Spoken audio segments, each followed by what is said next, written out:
What's up mga idol? Magnolia big announcement, may trade na after malaglag.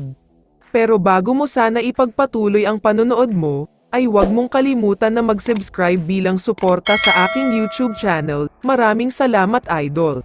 Padaanan lang natin sandali ang PBA semifinals sa pagitan ng Ginebra at SMB. May mga source kasi ang nagsasabi na kahit medyo okay naman ang pinapakita ng SMB import na si Ke, under observation pa rin daw siya.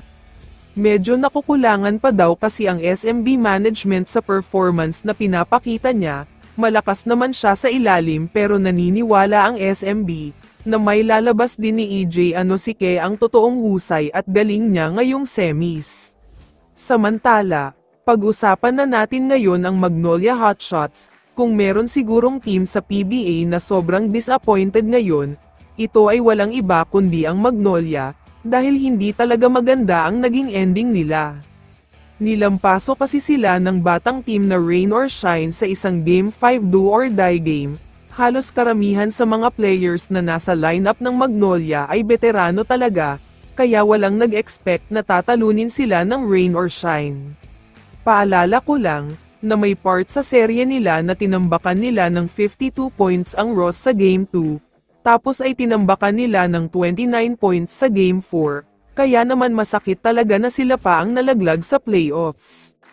Kaya naman ayon sa multiple sources, gagawa na daw ng hakbang ang Magnolia para mas lalo pang palakasin ang lineup nila.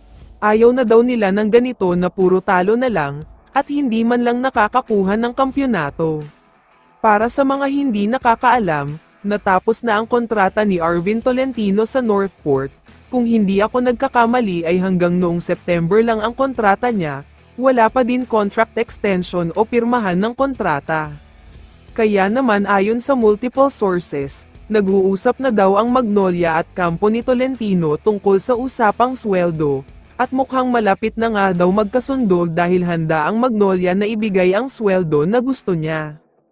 Ito pa ang mas mabigat sa balitang ito, dahil bago pa man daw matapos ang playoffs ngayong conference, ay ibibigay na sa PBA office ang trade proposal nila, at sa tingin nga daw nila ay approved ang makukuha nilang remarks. Sa tingin ko naman, malaking bagay talaga ang magiging contribution ni Arvin Tolentino, kada taon ay nag-i-improve ang player na ito, kaya kung mapupunta siya sa Magnolia ay mas magiging championship contender pa sila. Kaya naman kung ikaw ang tatanungin idol, ano ang masasabi mo sa balitang ito? I-comment mo naman ang sagot mo sa tanong na ito. So dito na nagtatapos ang video na ito. Maraming salamat sa pagsuporta at panonood mga idol. Ingat at bye-bye.